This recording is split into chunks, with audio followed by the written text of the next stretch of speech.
Hello. Everything's pulling through. All our data seems to be going through. Refreshing our YouTube, but we are live indeed. And yeah, welcome to anyone who's bothering to tune into this rather than the Fury Whyte. Is it a press conference, a media call? Is it something over Zoom? I don't even like how bad is that? I don't even actually know what it actually is. But Bit of both, I think. Bit of YouTube, I think it's on. Bit of Zoom. Don't think I got the code, but so, might be in the inbox somewhere. Have a look later. I've spent all week moaning about boxing clashes this weekend. put us up against the media called Fury Whyte, but here we are. Good to see you. All right? Yeah, been a while. It seems as is ever, like boxing and the old London buses, isn't it? Like, it seems we go weeks and then nothing really happens, and then everything just piles in within a few days of each other. Started dropping hashtags of what we're going to be talking about, and there's a few to do with actual boxing, a few things outside the ring, but all worthy of, I think, comment and a bit of opinion. And as ever, that's all it's going to be from us too. There's nothing. I don't think anything groundbreaking necessarily or any inside scoops, but you never know. We might drop something in. So just camera. Yeah, as you do. So I'll just keep talking. It's fine. It's slick and professional as ever. I think we've obviously just had a very quick. I don't want to say agenda because it really wasn't one, but just of what we're going to talk about and when. And obviously the Conor Benn fight this weekend, that's coming up in a few days' time, so it sort of makes sense to discuss that now. And again, get opinions on the fight itself. Obviously, what you think of it, how you think it's going to go. Maybe a little bit on the undercard. Don't want to get too bogged down. I feel like every time there's a DAZN card on, we end up sort of comparing it to Sky Sports and vice versa. And I don't necessarily want to do that too much. This weekend and what's coming up, there's been a lot of that on social media that I've seen back and forth, and I don't have the energy, to be honest. So, in isolation, Conor Benn versus Chris Van Heerden. What do you think of it? I think it's just another step on that familiar trail of opponents that he's sort of been matched with, and for some time now, it's what I would call a sort of a name. Sort of, is it a name? A name, but a faded name, and I think that's what he's been fighting, and that's what he's been fed at the minute. Chris Van Heerden, good fighter in his day. Can't really remember anything notable from him in recent years, but that you could say the same about Algieri, you could say the same about all these, Vargas, all these guys he's fought recently, and I think it's another, we touch on it every bloody podcast we do when we talk about Conor Benn. He's just been so carefully, meticulously matched, superbly matched really for his development, and building the name, the brand, etc. And I think it's just another one of them. I think Conor Benn will win. I think he'll stop him, and he's the young, fresh, hungry fighter, and I think Van Heerden's best days are behind him. But yeah, another step on that rung of Conor Benn nicely picked opponents. That is my thoughts in a nutshell. I can't disagree with too much on that, to be honest. I think you've hit the nail on the head. This could be any one of his last 3 or 4 opponents, and I know from a promotional point of view, I've seen bits this week of Eddie Hearn and Matchroom and Conor Benn himself and various people sort of, I don't want to say cheerleaders, but like Conor Benn fans just sort of saying, this, it's progression, it's a step up, this is like his biggest fight. And other than your latest fight being your biggest, most pivotal fight, I don't see any difference between this and some of the other opponents, some of the other people he's fought recently. So then, my wife's just shutting the door, they're clearly making too much noise. But then, I think the opponents, and it's not necessarily in terms of boxing a step up. There might be things that Van Heerden brings and shows that Benn hasn't seen yet, but they're all much of a muchness. And I think while he's treading water at this level, it's quite difficult to get behind him and really say, like, this is the progression that they're talking about it as though it's a step up, and that Van Heerden is significantly more dangerous than Chris Algieri was. But I don't necessarily see that he is. He's another one of these fighters who's been in with some decent names, but doesn't really have that, like, the high level wins himself, and hasn't done anything to sort of put himself as like one of the elite of the sport, even in his sort of pomp, even in like, his prime. Like I'm sitting here, like, I don't know what I would argue is his biggest win or his best performance. Again, looking down the record, and he's been in with decent opponents, beat him with some good opponents, but come up short. And I think from Benn's point of view, it's all about that name recognition that he can look and say, well, I've beat this guy who he's only lost to like Spence and whoever, like same with Algeria, like he's only lost to the very best. And there is a certain level of credibility in that, but I don't see this posing a challenge. I think the question is, and has been the case with Conor Benn, is he going to make that statement, get that knockout highlight reel win like he did against Algeria, or does Van Heerden have a bit more in the tank? Is he going to be a bit more cagey, a bit more durable, and will he take him rounds? That's essentially the only question that I have on that. I don't see Van Heerden springing the upset by any means. And when that's your sort of main event and that's your fight, of course I'll be sitting watching it. I know I will, but there's not that jeopardy. There's not those sorts of questions I'm posing aren't the ones of like just how big a test this will be. It's just how good Benn looks winning. I know it's interesting that you said the words treading water, and I thought, in I don't disagree with you. We always seem to pretty much agree on Conor Benn, and that's not without I am a fan of his. That's the thing, but I just mean the Matchroom brigade and Matchroom fans and stuff will probably tell you that like he's not, and they're like, he's probably one of Matchroom's top 5 at the minute. Do you know what I mean? As in big names, big draws, easily. He's created a proper niche out for himself, and like I touch upon on here all the time, like by I don't want to say swerving, but by avoiding, diverting past these British names, these domestic names in 147, is like his reputation has far exceeded them now, and it's like, you know what I mean? And you would be laughed at now if you said you want to see Conor Benn versus Lewis Crocker or Ego Esiman or Chris Jenkins or you know what I mean? You'd be like, oh, Conor Benn, he's flattened them. And it's like, that's the thing, by bypassing those lads in this country, Michael Mackinson even, fighters like that, then he's like, his reputation now is he's Matchroom the best in the business of that, aren't they? Creating stars, creating household names. And he's on his way to becoming that by not really doing, he has improved. Like, don't get me wrong. I always refer back to Cedric Payno, the fight where he went life and death with him, and Payno put him down twice and stuff, and very raw, very novice that night. He's, without a doubt, he's improved.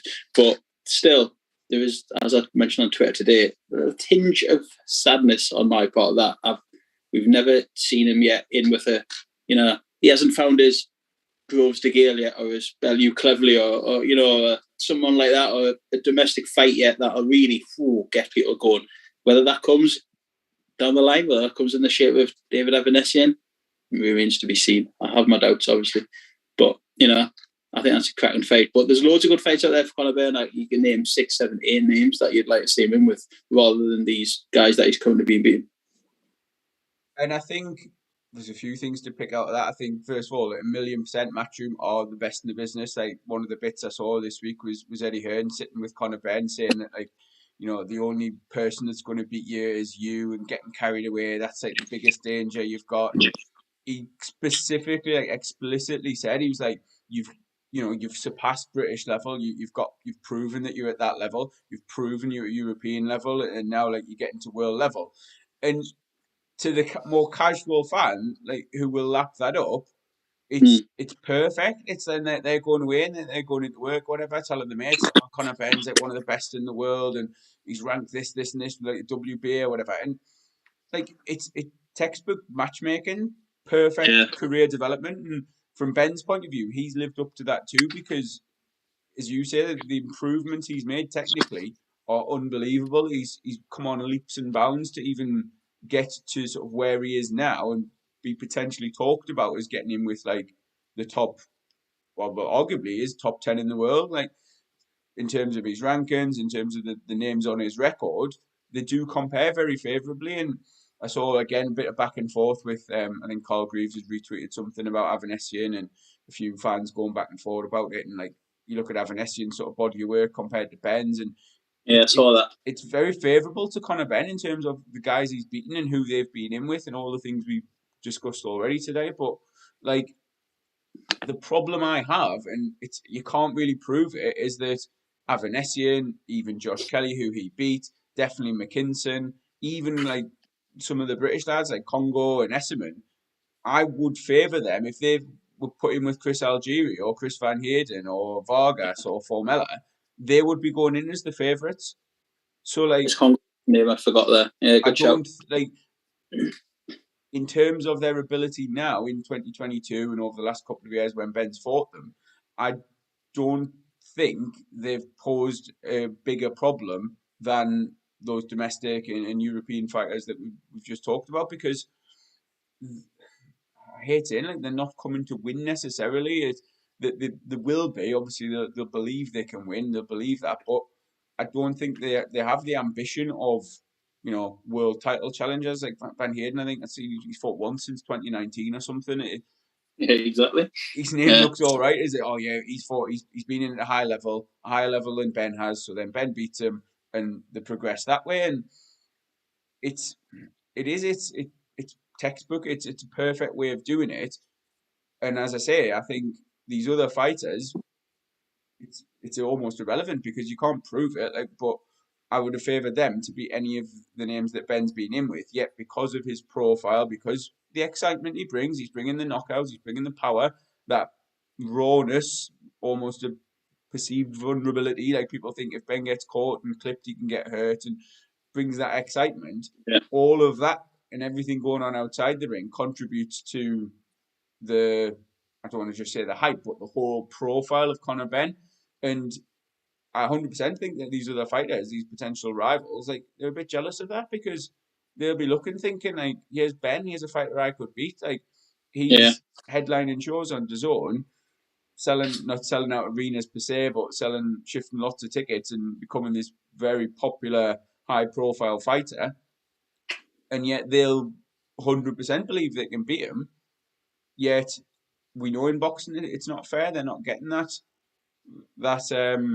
I don't know what the word is, like the backing, I suppose, of a promoter. Like, yeah, they're with big promoters and stuff, but they're not getting that push and the treatment that Benn's getting. And I think that's where a bit of resentment comes from a lot of fans as well. Like, they want to see him tested, they want to see him in these fights. They don't care that Avanesian's gone over to Frank Warren, but in reality, that's pretty much put the nail in the coffin of that fight being made, because we know that they're not going to work together. Like Hearn and Warren aren't going to choose to risk their sort of fighters. Like, we know that, and I'm not saying that I don't necessarily think Benn loses that fight. I think it's a good fight. It's a 50-50, make a case for either of them. But Hearn's not going to risk his potential pay-per-view star sending him over to a Frank Warren show and losing there. Or like, it's not the done thing. It doesn't happen, and everyone knows that. So it's almost a waste of energy at this point trying to push that fight any further. I think Hearn's had first-hand experience as well about sort of destruction that David Diamanté can cause, you know, when he dismantled Josh Kelly. Do you know what I mean? I think that's, you know, and you think he was obviously ready to, I don't want to say, you know, he's ready to make that Diamanté and Kelly fight off the European title and stuff. But I think, as you say, Diamanté's has moved on to a different promoter now. So, you know, he threw Josh in with him, but obviously had a lot more amateur experience than Conor Benn had. But but for now, it's almost like they're not quite ready to let him off the leash yet. They'll argue that they are by facing guys like Van Heerden and Algieri and that. But hey ho, it's the thing is, you mentioned it there, like, you know, as a hardcore fan, what would you rather see? Like, you know, would you rather watch sort of Ben Van Heerden, or would you, you know, like at least Marco and Chris Jenkins got it on last week. Marco may well fight Chris Congo on Sky, you know, and at least some of them are slowly coming around to fight each other. I know SC-Man's got a British title fight and stuff, or there's the bit, you know, against Diamanté. Like, it's getting there, but there's so many names in this country where you just, you'd love to just throw them in the mix together and, you know, and just 100% you would. And I think, like you said before, like Conor Benn has surpassed that now, though. It almost seems ridiculous. Oh yeah, putting him in with Echo Esserman, like, from again that promoter point of view, from Team Benn, his trainer. Like, why are you going to take what is potentially a riskier fight for a lot less reward? Like, not just financially, but if Benn goes in and knocks out Echo Esserman in a round, they'll be like, well, why has he dropped down to British level? Or like, what's the point in him going from Algieri to fighting him? And I'm not saying he would knock him out. I don't think it's a foregone conclusion. But like, again, even like Avanesian, and whoever, again, Michael McKinson, who's sort of on that very similar level to Conor Benn, there's not a chance that they're going to sort of risk that, because it's for the reward of it. Like he beats McKinson, and then say McKinson, for argument's sake, fades a bit into obscurity or whatever. Benn doesn't then get probably any more credit. And again, we talk about credit like it's actually worth something. You know what I mean? A few hundred fans on Twitter go, "Oh yeah, that's a good win." Like, it means absolutely nothing to them. Of course, it doesn't. And like, why would it? So then, when they're talking about like building him, they're always sort of dangling these names. And I saw again a tweet about they're looking at an elite opponent for his next one. Should he get through this one? And then the name Adrian Broner pops up, or like Amir Khan or Kell Brook. And again, it's like these aren't top of the welterweight division in April of 2022. Like, yeah, again, they're good names, and I dare say they would all pose a bit more risk. They're a level up, I would argue, but once again, it's these words and a very clever sort of wordplay and semantics of dropping elite, he's after a genuine like top level opponent and stuff, and it's like, well, how many top level opponents are there? Are we talking top 50 in the world? Because that's like still a good level, so to speak, but it's not going to do anything for sort of his development or like putting him in that, again, like progressing him in my opinion anyway. But obviously he'd be fighting Maidana next up, maybe Luis Collazo or something. Well, these names get trotted out almost as a joke, but then when Algieri popped up, and like Van Heerden's the same, like these aren't active fighters, they're not the top contenders in the welterweight division right now. So to me, like Collazo and Maidana aren't any more ridiculous than Adrian Broner. Like, for as active as he's been and what he's actually done at welterweight, and when that was, like, again, it's someone that people can box rec and think, oh, he's beaten him with Pacquiao, he's fought him, he's won, like, Broner's like a 4-weight world champion or something, like. For Benn to be like, oh, I beat him, it's significant in terms of that building the profile rather than sort of, I don't know, rather than presenting any challenge. And if you can keep doing that, if you can shift, I think Frank Smith said 6,000 or 7,000 tickets this weekend, like you can position him as this headliner, you can make money off him, Benn can earn well out of it. He's in no rush, he is only 25, and you said about his lack of amateur experience, like they're not in any rush with him, yet they keep sort of hinting that they are, and the next one's going to be the big one, this is going to be big. And I think they're pretty much waiting, and this is hardly like a groundbreaking theory, but they're pretty much waiting until the belts get scattered. Obviously, Spence and Ugas fighting this week to unify, I think, 3 of the 4 belts. Obviously, Crawford's hanging around there as well. Like, they've got no real intention of forcing Conor Benn into a mandatory position to fight one of those 3. So it's just sort of, again, pick off these names and just sort of, by the time he fights that world title, he's fought all these experienced names, and I dare say they'll hopefully get, from their point of view, like a vacant title against an opponent they can have a pretty big say into. Well, you know, it's forced, it's a mandatory, that this is the next guy on the rankings, blah, blah, blah. And then Benn picks up the regular title, or even like the full version, or whatever it may be that comes available, and they can continue to have him headline, and obviously then have the added bonus of like world champion, and go from there. I think that's the sort of short to medium term plan with him, definitely.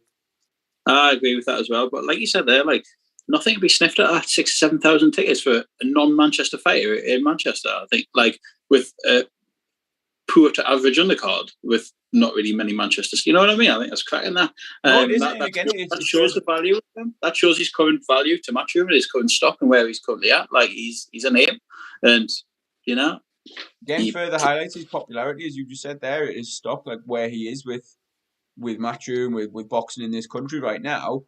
He is one of the most exciting prospects, and I say prospect at a world level, but like he is one of the most exciting boxers, and I have no issue with him now being that headline act. But if I'm being super critical, which I normally am, I'd prefer to see him in some competitive fights. But I think, you know, they will come, and if he keeps sort of answering these questions by stopping these guys and showing that he is above them right now and levels above them, like he did with Algieri, and they can put the little short videos of him knocking these guys out, it just keeps things ticking along nicely for him. And like treading water might have been a bit disparaging, but ticking along, ticking over, whatever you want to call it, he's just sort of, staying active and keeping his name out there, picking up the wins, and he'll be learning things in the gym as well. Like, I don't know necessarily what he'll be learning in the ring, but he'll be learning things in the gym. And I think the longer that they can work with him and continue to develop him technically, then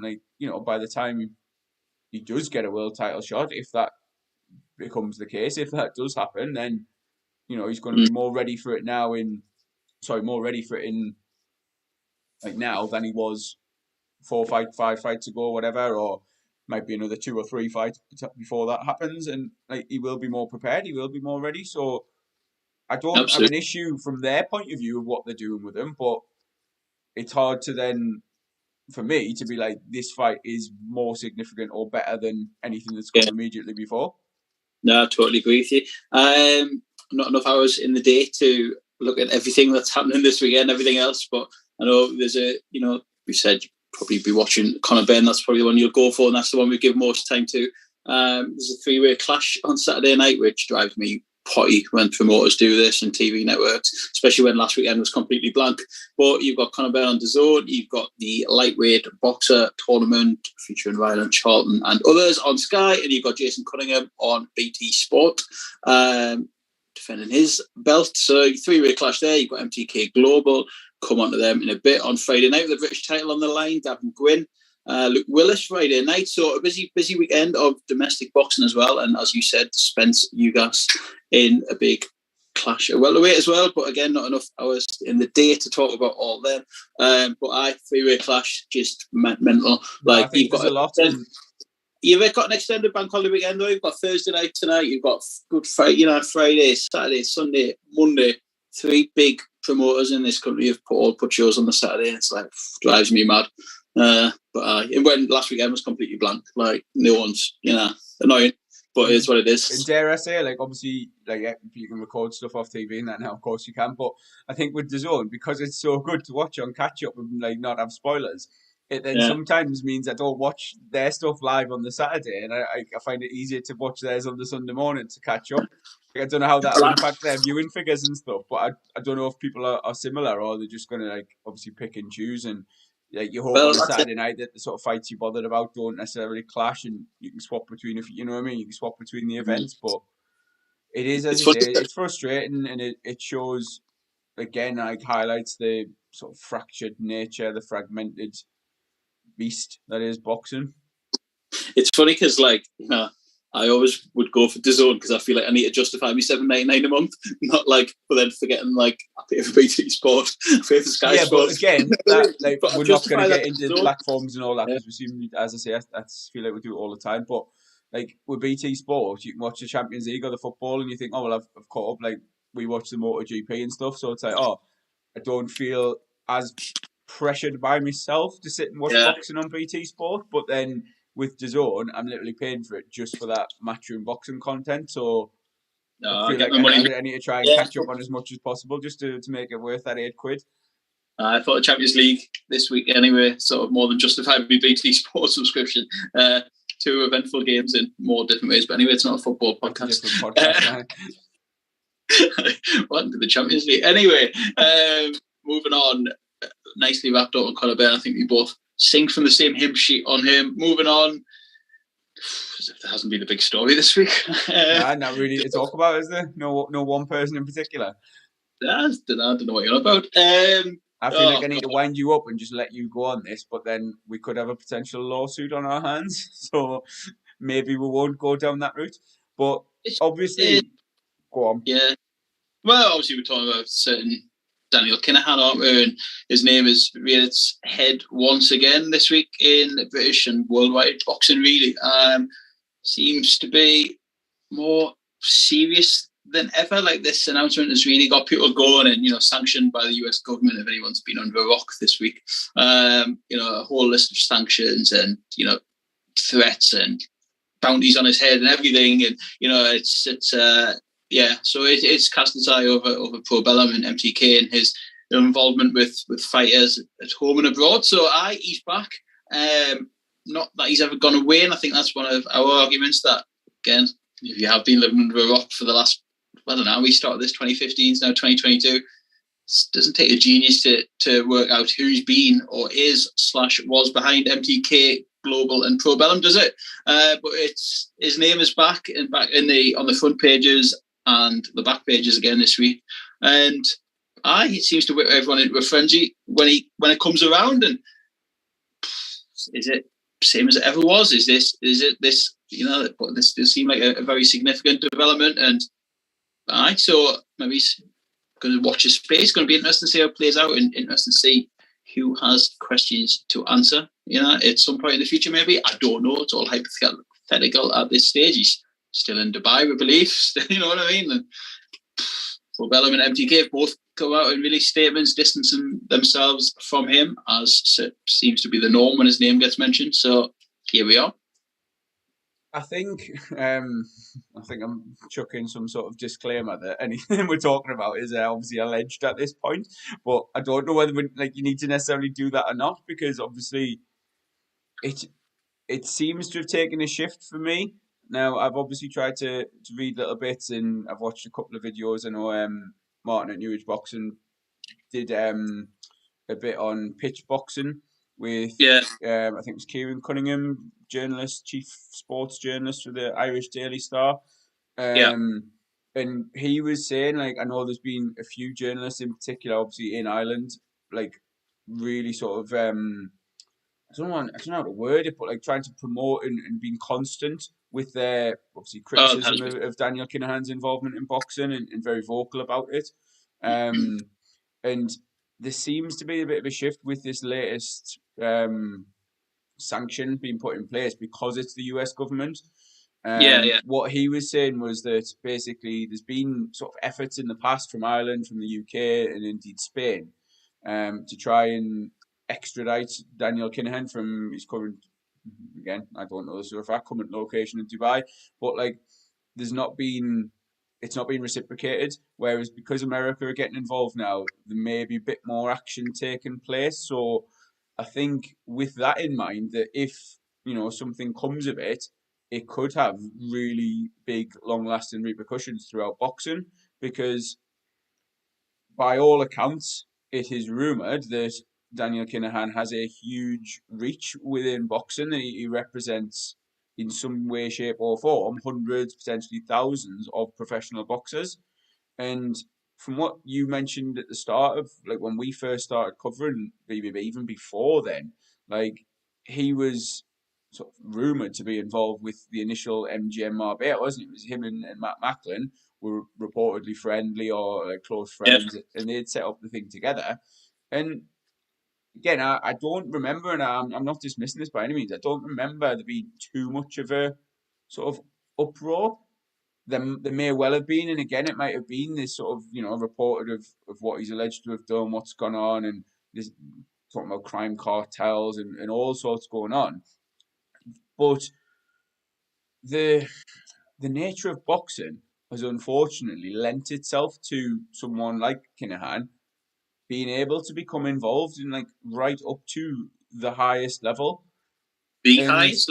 At various points over the past however many years, there's been little sort of rumours of it, and various companies they've done this week, obviously MTK, Probellum, there's been other sort of promoters, other sanctioning bodies, fighters, etc., coming out and basically denying any involvement.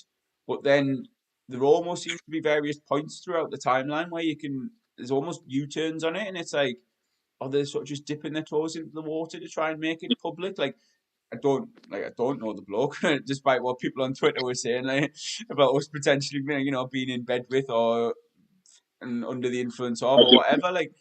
We don't know him, never met him, never had anything to do with him. We can only comment on sort of what's out there publicly, what certain boxers talk to us about privately. But it's not any secret that there are several very high-profile British boxers who seemingly owe a lot to Daniel Kinahan, whether that's in an official capacity, whether that's in some sort of unofficial advisory role, whether it's as a friend and he's just giving general advice, whatever. I think it's interesting this time, as I say, that there seems to be more official action. And I don't know whether I've said this on the pod and on Twitter, or just sort of messaging you and the lads, like, I think until there is some sort of formal conviction or formal action like taken against him, I think it's very easy for everyone in boxing, us included to a certain extent, but I'm talking about people actually within the sport and that would work with him and work with fighters he supposedly, again, allegedly represents or not.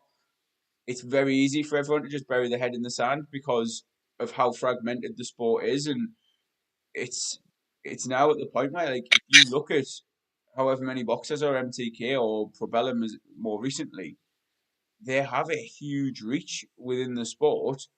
Massive. And I think it's now at the point where something, like, unless something is done or there's significant developments from a prosecution point of view, nothing's necessarily going to change. Like, will they just wait again and hope it all dies down? I mean, if it doesn't, that's obviously the story in itself, isn't it? If something then comes up, this to me seems a bit more significant than like the BBC Panorama thing that came out, for example. That was very easy to brush under the carpet, and even we were a bit blasé about it, in that, like, it didn't, for anyone who knew about it, it didn't really present anything new or significant in terms of like updates on it. It was just a bit more of the same, maybe brought to a wider audience. I think it's a good point. I think, obviously, to echo what you just said there, like, I think obviously being sanctioned by the US government and is a lot more hard hitting, I think, than a BBC Panorama documentary. And it's probably put the shit up them this week, I imagine. Like, you know, and there's associates and stuff. You know, it's a bit you up there with pretty big names and big gangs and what have you now. And I think, like, you know, there seems to be points where he maybe seems to relax and he goes over to Dubai and he's pictured it arm in arm with fighters and stuff. And, you know, he's naming his services again. And maybe some would argue, allegedly, that is his way of sort of sport washing and trying to legitimize himself as a boxing businessman. You know, again, all this is hypothetical. We, you know, we're just seeing what we see, but, you know, the careful way about it. But it's going to be interesting. It is.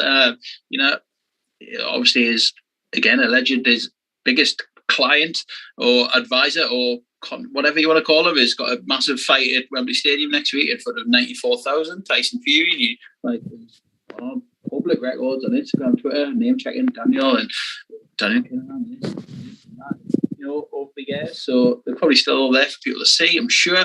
Like, you know, I'm sure there's going to be extra scrutiny on that fight week now. I think there'll be more of your front page journalists trying to gate-crash that press conference than just sport journalists determined to stick a microphone under Tyson's nose and ask him about it.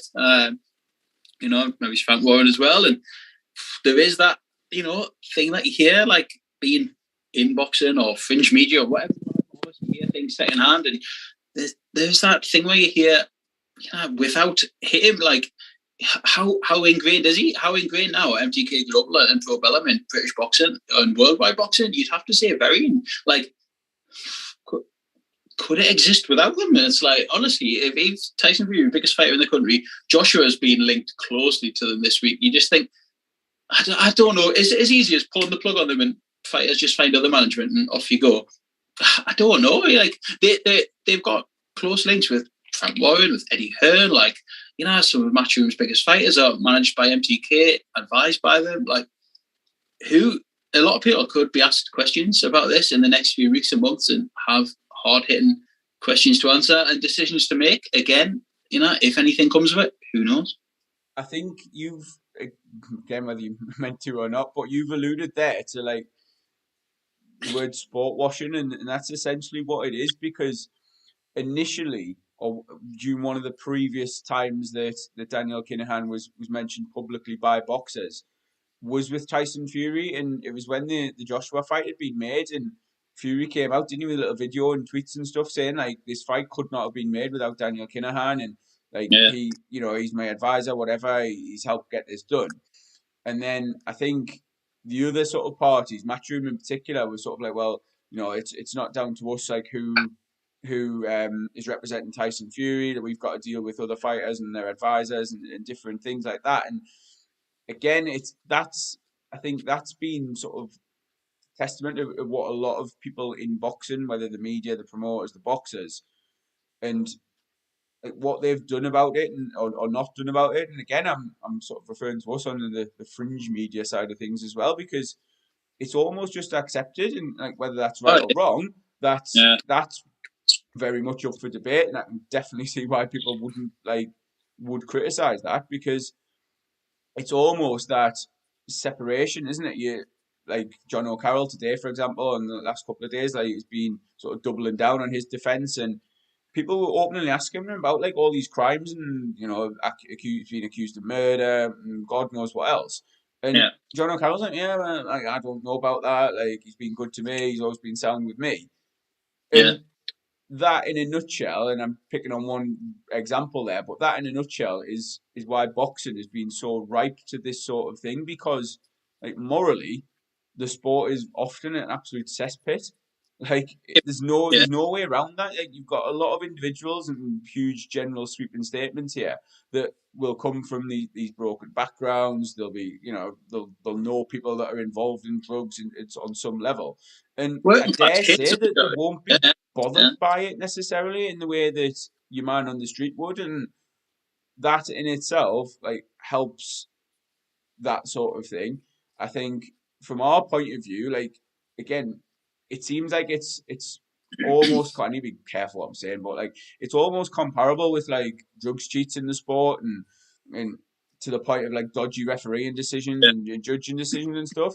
It seemed like, having followed the sport, that every so often it crops up and people really are like outraged by it, and then it dies down again, and there's a pattern sort there, of goes a bit cloak and dagger, and it's not as public, and then they sort of again test the waters a few months later or a year later, and a few more fighters mention him or they're seen pictured with him in Dubai, as you're saying, and I think again, I do think the whole sport has just become a bit blasé to everything, and without and it's all been like, it's like, well, one of the, apart from like how good a bloke he is and how well he treats boxers and stuff, it's like this line that he is good for boxing, and again, I think there is an argument for that, because if he's getting boxing fights made and he's representing a lot of the fighters, he's in as good a position as anyone to enhance the sport.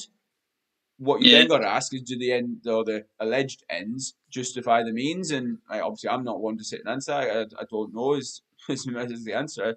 I think that's what is then going to sort of come about. And when the likes of the US government at that level are getting involved, we've already seen Frank Smith from Matchroom peddling the lawyer's line of like no comment, Matchroom do everything by the book, etc., etc. I think it's going to be a little bit harder for, as you said, Tyson Fury, Frank Warren to play that sort of card, like especially if there are non-boxing media there and more mainstream, because they might be a bit more like a dog with a bone. They're not going to just sort of accept that as an answer, or well, I think it's going to bring a lot higher level of scrutiny to it all. Well, that's the thing, and I think boxing is the perfect sport for people of alleged characters like him, and because we've all, I say we, at boxing, in its many forms, as in fighters, fans, media, etc. Boxing has let this monster grow. Like he rebranded MTK under everyone's very nose without a squeak. You know what I mean? It's like a new name. Allegedly moved fighters over, and some of the best people I've met in boxing are MTK fighters and people and stuff, and Pro Bellum people, and it's like, that's what you said. Do people care? And you have to tread so carefully on that, because I know people in Ireland do, and there is a consistent few on Twitter, I get that care about it, but there's also people, is it a lot of for outrage? I don't know. That's another discussion to sort of to get into, but boxing, there's that other argument, do you want to go back to the days of the mob? How far do you go back and look at characters and chancers and alleged crooks and that in boxing and mobster? The sport lends itself to these types, and there's no guarantee it won't happen again. You just don't know. But no, and I disagree, to be honest. That like just because it's had these historical sort of links, that then I just think that it's uncovered, isn't it? But there's no governance, though, is there? This is the issue. It's a lot easier said than done because there's no accountability, there's no governance. Everyone at the top can just sort of pass the buck nicely around themselves. Like we've seen it in like previous, as I said, like with promoters who aren't necessarily linked pushing the book and just sort of, oh well, we've got to work with whoever, and that's like absolute bollocks in itself because like we talked in an earlier example, like Eddie Hearn and Frank Warren don't voluntarily do business together, and that's just purely because they're sort of rivals in what they do. So if they really didn't want to deal with Daniel Kinahan, they could arguably bite their nose off to spite their face, but they could make that stand. It's the same. That's why I was making the comparison with like convicted drugs abusers and stuff, because all the major promoters have got power in that sense. They could say, no, like you failed the test, we don't want to work with you. But then, like Canelo makes them so much money that it's obviously worth doing it and bending over backwards. And like that's one example. But like Povetkin, how many shows has he been on over here? Like when they fail these tests, the worst thing under the sun in the eyes of some. Yet, from a business point of view, it makes sense, and I dare say that's the case with Kinahan himself, with MTK, with Propellum, with whoever you want to link with him. Like, I think. But it's massive though, isn't it? But MTK and Probellum, like the companies that who both released statements due to the alleged links with him, it's like they are massive, and their reach in boxing is huge. And boxing has let that monster grow now for many years, probably getting on a decade, if not more.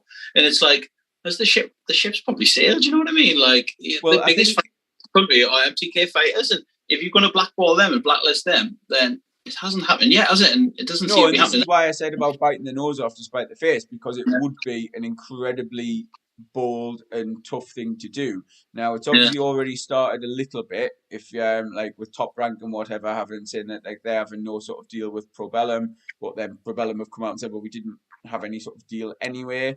There was something someone was saying about ESPN not now showing the MTK show with Gavin Quinn on.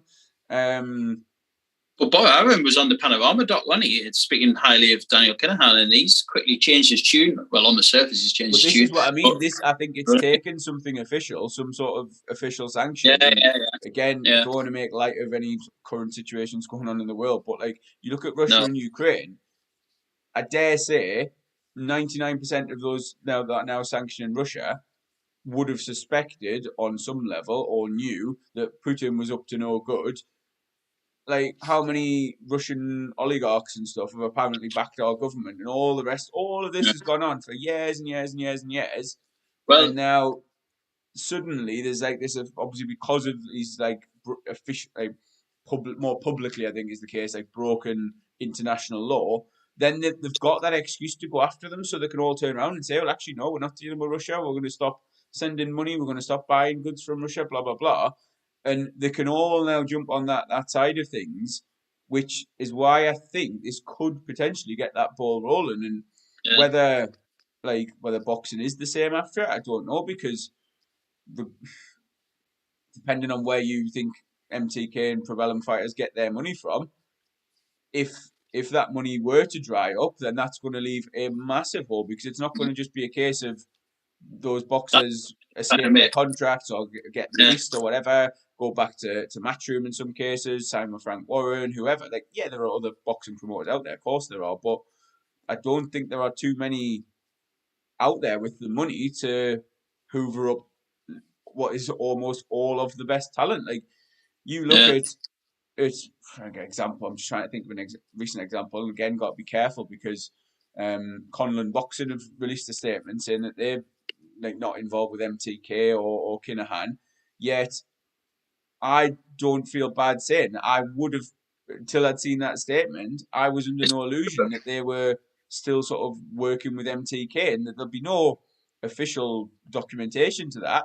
But when Jamie Conlon, who worked in a sort of managerial advisorial role at MTK, split off to form Conlon Boxing, and Mick Conlon, like, obviously being the essential boxer there. Like, I don't think it's anything outside of him promoting his own fights, basically.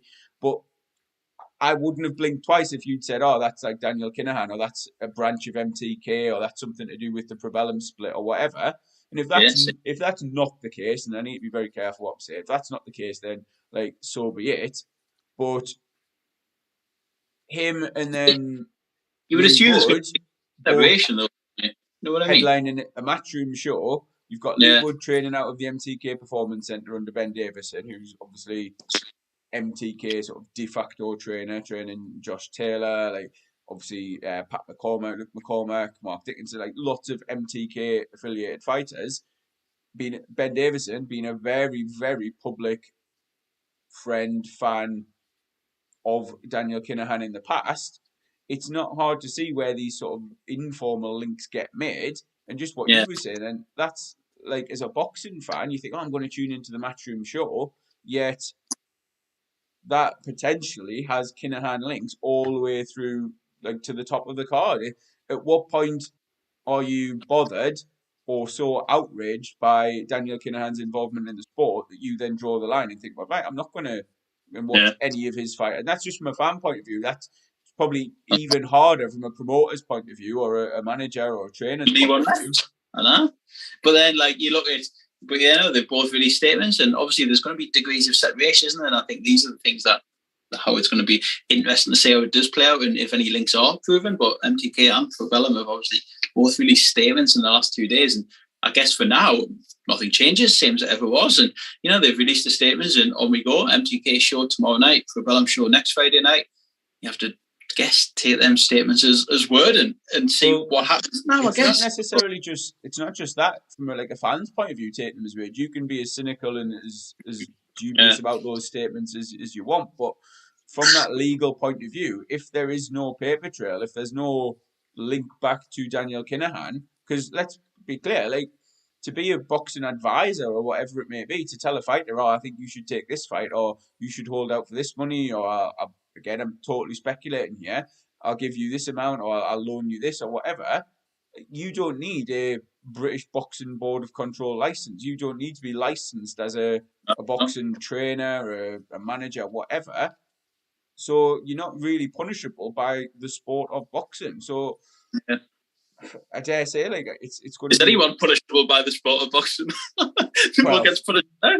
Look at the comments. Again, like, all jokes aside, this is part of the problem, isn't it? You can have any man and his dog having some sort of influence over fighters, and as long as the fighters themselves are happy with it, then it's going to be very hard to track and trace. I was going to say there, but that's going to be the battle from like a prosecution side of things, whether they can trace these things back and they can pin them down. And if they can, and if that does happen, then that's going to see this like parabolic shift in the sport of boxing. I think it's a case of watch the space, isn't it, really? Yes, my argument about it is... Can't hear you. You've gone. Oh. Yeah. Like, my argument over the years has just been like... I'd probably check them all compass before I attend the Probellum or an MTK show. Come closer. You know what I mean? And I just... Am I there? Yeah, you are when you lean in. Hello. Yeah, you can't lean back. Lean back. I know. And I just think, it's just going to be interesting, isn't it? And, it's a subject that I'm going to have to address carefully, sensibly on Twitter, because it does trigger a lot of people, and you have to be careful. I think it's hard as well on Twitter to sort of voice what we're talking about now in those limited characters. Like, we've, as I said, like, joked about a little bit before and mentioned, like, obviously, like, you covered Probellum, so, like, there's a show up in the Northeast with several high-profile Northeast fighters who are signed to Probellum.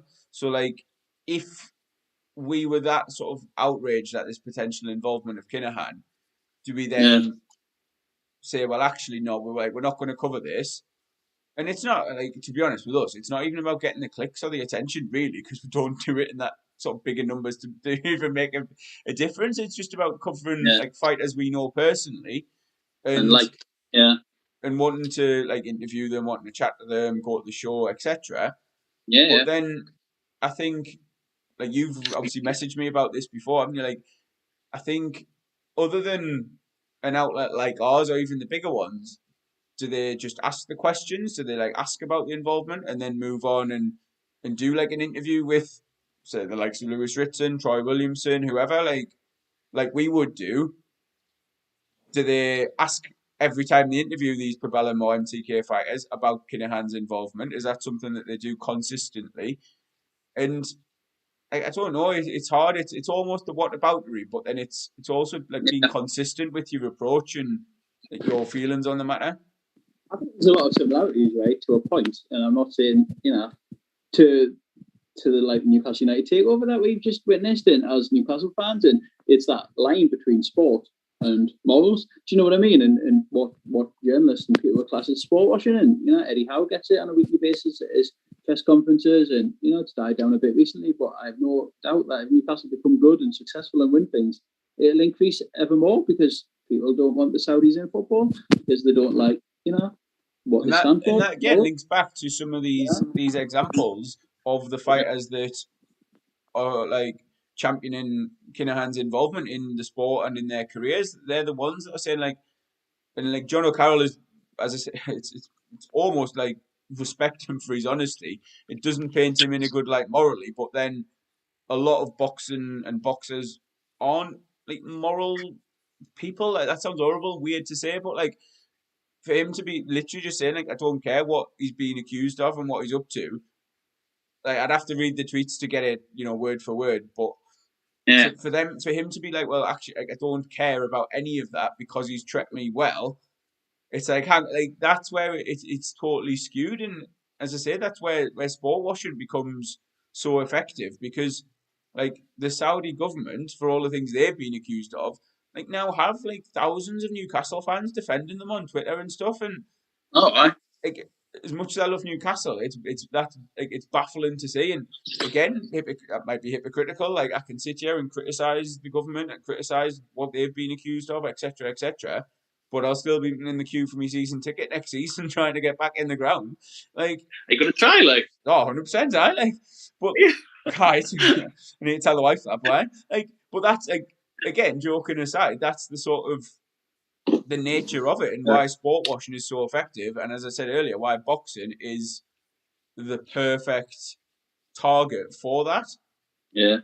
Anyway, I think we've gone off a bit of a tangent there, but no, it's a good discussion, and it's one that people and outlets a lot bigger than ours are probably going to have in the next few weeks and stuff. And it'll be interesting to see how boxing handles it. I think this and next weekend, and what discussions certain networks, certain people give it, and how much airtime it gets. And it's going to be an interesting few weeks and months. I have no doubt. But as of now, watch your space, isn't it? Yeah, and I think obviously we are sort of moving slightly on from this, like sideways into Tyson Fury against Dillian Whyte, because we're going to just chuck this in now and we'll chop it up, I think, and release it separately as a sort of preview of that fight as well, because even before all of this has come to light this week, I know you in particular, but even I was like very cynical and skeptical about whether it's actually going to happen or not. I was very, very cynical and skeptical. I do believe now it will. Dillian seems to have surfaced and is starting to put a few tweets and Instagram things out, and probably making sure he's going to get all his purse after the fight and not be in any contractual danger of not promoting it, I guess. But he's surfaced, and there is, I believe, a media call going on as of like now or since we've been speaking with both guys on and stuff. So it does look like now it is happening. I think the silence from Whyte of the past few weeks and just the sort of, I don't know, it almost felt a bit shoddy promoted and just a bit amateurish. But I don't know, undercard's not great, but I haven't got time for that. But I do believe now, 9 days out, that it is actually going to happen, and that's sort of flown around, isn't it? Like 9 days from Wembley, 94,000, I think, massive stadium fight in this country, and pleased it's happening now. Yeah, like just looking on Twitter, there's a few bits, people saying like obviously about what's been said in this conference. Few media people, Mike Coppinger's just tweeted out saying he asked Dillian why he's finally participating now. He said there were things in the deal that needed to be corrected, and he felt the fight was being treated as the Tyson Fury show. He said the fight wouldn't sell out without him, and there's bits in there that I agree and disagree with. To be honest, I think the fact that he's a domestic rival of Fury, I think he's probably top 4 heavyweight in the world right now. He's as plausible a challenger outside of the other champions and Joshua that Yeah. there can be. I'll say the champions, there's only Usyk, isn't there? Got all over the belts, but like there's no one really outside of those that I'm interested in seeing Fury fight against. I think I'm going to stick with my original prediction of the fight, and I think Fury does win comfortably. I think he'll outpoint him, potentially stop him late, but from like that's not Fury's point of problem. That's not White's fault necessarily. Like he is as good a legit a challenger as there is. I just think stylistically, it's a good matchup for Fury. Where I Yeah. disagree is that like again, I'm not privy to any of these contract negotiations and stuff, but from what I gather, like the contract's been signed, and if that's stipulating that you've got to attend these shows or whatever, or these events, then like that's part of your duty. You've got to do that.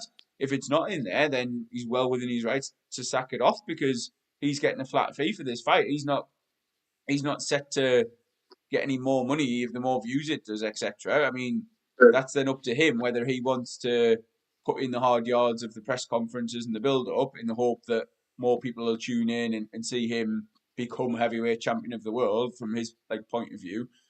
Whether like, you know what I mean, that's up to him to decide whether he wants to do that or not. Obviously, he's decided no. Like I'm going to take this money. I'm going to go away and train. I'm going to keep out the media. Blah blah blah. Like that's his prerogative. If he's not obliged to do it, Even not doing it has added its own little narrative to it. You know what I mean? It's been different to every other fight because it usually takes two to tango, but it's only been one man dancing on his own for a bit. You know what I mean? And even that has now got people intrigued. You know, he's going to turn up next week and we'll finally see him in the flesh, you know, at some point, Dillian. And I think it'll really hit home next week. I think once you end the fight week after this long Easter weekend, I think that's when people start to get a bit excited for it. You know what I mean? So it's coming on fast. I agree with you. I think Fury's got his number. Obviously, you have to think that. I think on his recent performances, he's just looked immense. And, you know, obviously still some falls that he can be hit. But I just think if he's on his A game, I think he's too good for Dillian Whyte. But again, same as you know, outside of Joshua Usyk, then there's him at the minute. You know what I mean? Hergovic and those type of fellas just aren't at that level yet. And, you know, White's served his time. He's beat who he's had to beat. He's avenged a loss to Povetkin. Like, I've got no issue with it, and I think it's obviously made us the public, incredible homecoming that for Tyson Fury. I've 90,000 what I was going to be at Wembley next week to see him, and you know, or props to him because he's done amazing, and like you know, those Wilder fights have really cemented his sort of say legacy. you sound like you've gone underwater again. Like, he really cemented his reputation. Do you know what I mean? And he deserves like. I'm pleased for him that he's, you know, having this big moment in this country. He's obviously fought in the US a lot recently, and be some spectacle that. Like, I think it'll be you know, it'll be interesting to see how BT pull off a big stadium fight and how Queensby do it as well. And but yeah, looking forward to it. Yeah, I think with like the non-existent undercard, it doesn't really detract from it for me. Like it's you're not looking forward to see Isaac Lowe.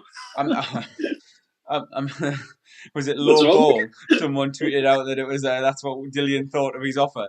Like it's no surprise. I mean, like you talk of the mega fights and whether you believe this is a mega fight in terms of boxing, like where the fighters are, etc., or it's just a sort of mandatory defense. However you view it, the money involved takes it to that level. So the amount of money that's gone on this main event meant that there's always going to be very little for the undercard. And you look at like Mayweather, Pacquiao, that sort of level of fight, you don't remember the undercard like at all. It's an irrelevant. Whether if you're paid to go for the event or whatever, then yeah, you might want a bit more value for your money. But if you're going to this fight or you're tuning in for this fight, you are doing so for the main event and the main event alone. So I get that. I don't really have an issue with there not being an undercard of as such. Like, if I pay, then I'll be tuning in as early as possible just to try and justify getting a bit more money worth. But like, I'm not going to be watching it critically, thinking, "Oh yeah, this is shit." Like, this should have been a British title fight, or why isn't there a world champion on the undercard? That sort of thing. It's just like, well, it is what it is in that sense, and I think whichever side of the fence you're on in the main event, like who you're picking, who you want to win, like that sort of thing. It's testament of the popularity of Tyson Fury that with or without Whyte in the build-up, this is still reportedly shifted 90,000 tickets, and it's going to be this huge super stadium event. I think. I wonder if White has to not take credit because he's just, but like, I wonder if that White is a factor as like would it have sold 90 odd thousand if Fury was fighting? Come on, give me a name. Like you mentioned, Michael Hunter. You Yeah, know what I mean? 100% no. Like, and that's why I think whether White it's is a credit to name in White this country. or just like due respect, I do think he's playing his part. And to me, it's been more intriguing that he hasn't bothered with the build up rather than two of them sitting in the same room saying, "I'm going to knock you out, I'm going to chin you, whatever, blah blah blah." To me, like it doesn't necessarily add anything. Like I know there's press opportunity and stuff like that, and the pictures of them head to head and all the rest of it, but I think it's added in a bit of a curveball element to it, whether the fight's going to happen, whether it's not. And then it seems to be gathering pace, and it's like the fact that White's going to show up to the weigh-in on the press conference or whatever is like a talking point in itself. And like the fight, as I say, is as good a fight to be made in the heavyweight division. Like outside again, Joshua Usyk rematch, that's obviously hopefully still happening. But from that point of view, from just like a boxing point of view, it's a huge fight, and like they're both British, they're both obviously like fighting in this country after Fury's fought in America for his last however many. It's Matchroom against Queensbury. There's a whole host of little narratives that you can run through it and see, and ultimately it should be, it's a good fight. It's a very, very good fight, and one I want to see. Yeah, and White is the name. Like White's been a pay-per-view fighter in his own right, and I think that has name that he's fighting as, Fury White has helped shift some tickets and stuff. So I think it'll. I'm looking forward to it as well. I am very much looking forward to that main event, and it seems to have been a long time coming, but has also came around very, very, very fast. As we're now 9 days out, I think next week get this little bank holiday weekend out of the way, and I think that'll full steam ahead. And look forward to that next Saturday. I agree with you. I think Fury will beat him. If you want a prediction, I think he'll stop him late. There you go. Wow, and off that fence straight away. Well, you've got to go with him, haven't you? He's been class recently, and if he fights in this sort of new Tyson Fury style, this come forward style, could be a cracker. Yeah, I think that definitely will obviously dictate how entertaining the fight is. If Fury boxes on the back foot and moves as we know he can, I think he's got the potential to frustrate White in the same way he did Chisora, particularly in their rematch. If he puts his foot on the gas and comes out swinging, so to speak, a bit more aggressively, arguably plays into White's hands a little bit more, turn it into a scrap. But you could have said the same thing about Wilder. If he can back White up and force him on the back foot, then that sort of negates a lot of his advantages and his preferences in the ring. So, yeah, I'd be backing Fury against pretty much every heavyweight out there, so it's not a shock that I'm backing him to beat Dillian Whyte. If he does beat him and successfully defends his belt, obviously there's been talk of retirement. We'll shelve that for now. How do you see him like carrying on? Obviously, there's the Joshua Usyk winner. That's going to be the main hope for all boxing fans around the world. Beyond that, do you see him hanging around too long? He hints at retirement, Tyson, but he also says a lot of things in interviews where you just think, are you playing the game here? Do you know what I mean? Like he says a lot of things just, I think, out of sheer boredom of being asked the same question all the time. He likes to wind a few interviewers up and stuff. The Joshua Usyk winner, obviously, is never not going to appeal. But after that, I don't know if he will hang on because, he's a character and he's created his own little niche for himself out there. He's done the whole WWE thing. He's a bit larger than life. He's popular on the bloody talk show circuits and all that. There'll be no shortage of offers. He's got his frigging energy drink out now or whatever. So he's obviously, looking to the future, isn't he? I don't know if he will, hang on. If he's beat White at Wembley Stadium and he does fight the winner of Joshua Usyk, what else is there legacy wise? He's had them trilogy with Wilder. Is there any point? I don't know. I don't know, but he's still quite a young man. He's pretty younger than us, which is fucking mental. But I don't know. But maybe he's just enjoying when he's here. To be honest with you, because it's never dull, is it? No, it's not. And I think you've just sort of alluded and talked about all these other options outside the ring, and I think they might be potentially more motivating to him than what he's got in the ring, because outside of the Usyk Joshua winner, there isn't really anyone of that generation that sort of come up at the same time or a similar time to Fury that would define his career. He's then left with what potentially would be obviously all the belts, like you define the division undisputed champion. Then you've just got essentially the mandatories to try and keep those straps if you want to do so, or vacate them. They get split, and then someone like a Joe Joyce or a Hergovich comes up, and is or somebody younger is positioned as these challengers or like a worthy champion or someone to. And I dare say that the only way is down, because it's can he maintain? And I'm not just talking about Tyson personally, but like, can any champion get to that point and then maintain the same level of motivation for these mega fights that we're talking about now, for then what would essentially be routine defenses? Like, how many of those do you make before you slip, before something goes, and either you lose or you just like, you're done. You know what I mean? You lose that motivation. I think one thing I mentioned, the one sort of condition with that is with him, and he's been pretty public in saying it, is that like boxing's good for him, the training's good for him. I'm talking about up there. Do you know what I mean? Mentally, I think definitely. Like a life without boxing for him could be like when footballers retire. Like how does he fill that void? And maybe these things that I mentioned earlier, like could be some of them things. But that physical training, that putting himself through a camp, he mentions it time and time again that it does wonders for his head and his mental health and stuff. So whether that makes him hang on a bit longer, I don't know. But for now, I'm looking forward to next week though, very much. Bring it on. And just before we sort of wrap up and go into the last 5-10 minutes or so, a couple of tweets that I'm just scrolling through here. One from Tris Dixon and one from Kevin Ioli, both on about the Zoom Fury Whyte press call, both with the same sort of message. Kevin Ioli says, was on this half-hour Zoom call with Tyson Fury and tried to ask, I'm assuming a question, but couldn't get in. Not one person asked him about Kinahan, SMDH, and then a little angry face. What's SMDH? I don't know. I was hoping you would. I'm hoping it's one of those sort of sick of my life something acronyms. I really don't know. We'll let ourselves down there. We're not down with the kids. We're not cool. Get a quick Google of it. And Tris Dixon, like, very similar point. No elephant in the Zoom, like on the Fury Whyte press call. Plenty of legit journalists with hands up to ask questions skipped over. Whyte up now.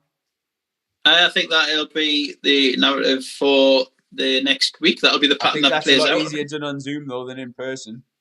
That's true. That is very true. I've seen an old clip we said of Tyson today where he just literally commented in an interview who was trying to ask him about things that he didn't want to talk about, politics and comments, homophobic comments he made in the past or whatever. And I was just no clip that came up on my Facebook videos and stuff, and he just went no comment, terminated and walked off. And I think I don't think he'll hesitate to do that again next week, to be honest with you. I think they'll all be well briefed ahead of that next week, the fighters and people, of how they're going to play that. I think it'll be, you seen Frank Smith do it yesterday for Matchroom. I think that'll be that's a common. There's going to be a common theme over the next few weeks and months, isn't it, when this is topical?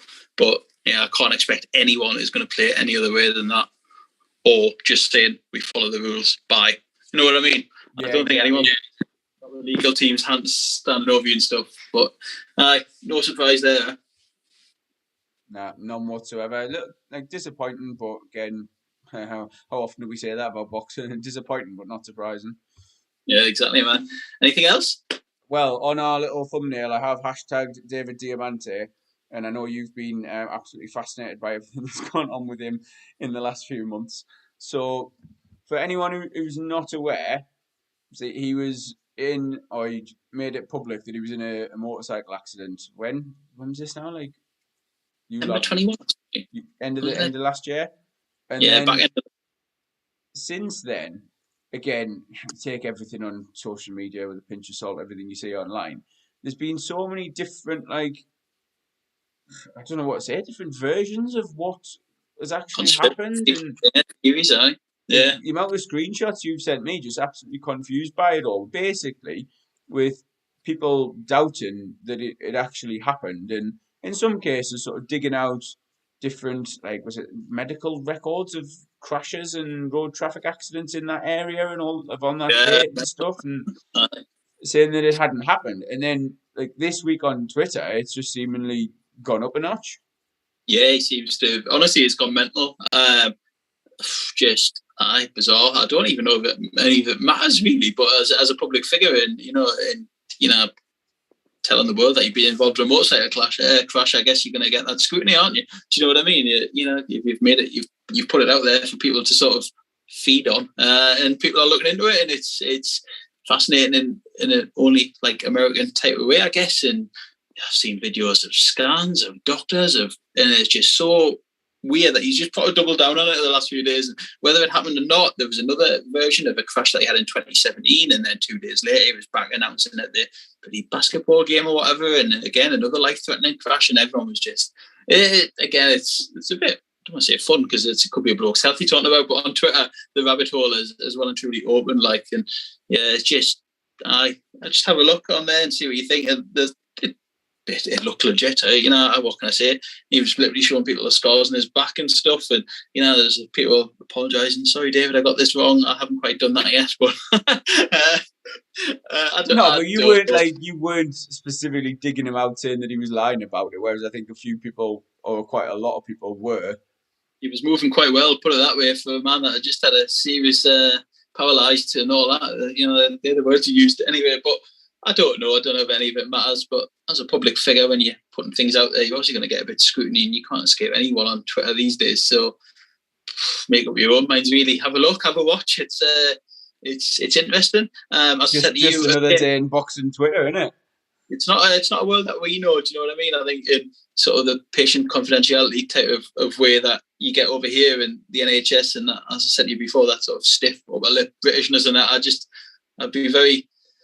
If I went to the bloody our doctors with a bloody GoPro and start asking me doctor to speak about, you'd be sort of looked at, but only in America, just sort of publicly discussing his medical records and history and stuff on camera was just total bizarre, to be honest with you, but different world, isn't it? Right. It's one of the most bizarre notes that we're ever going to end the podcast on, but I think we'll stop there. It's been a pleasure. I'll chop this down into more manageable chunks for our viewers, so you can watch different bits like the Benn, Van Heerden, our little chat about Mr. Kinahan, Fury, Whyte, and then we might just leave the last bit in as well. But thank you very much, mate. Remember a few years ago when this Thursday night before the Easter was always a big night, wasn't it? We were always in town, and this Thursday here we are. I was looking back at my memories before; it was painful. YouTube on a Thursday night, yeah. That's what we said.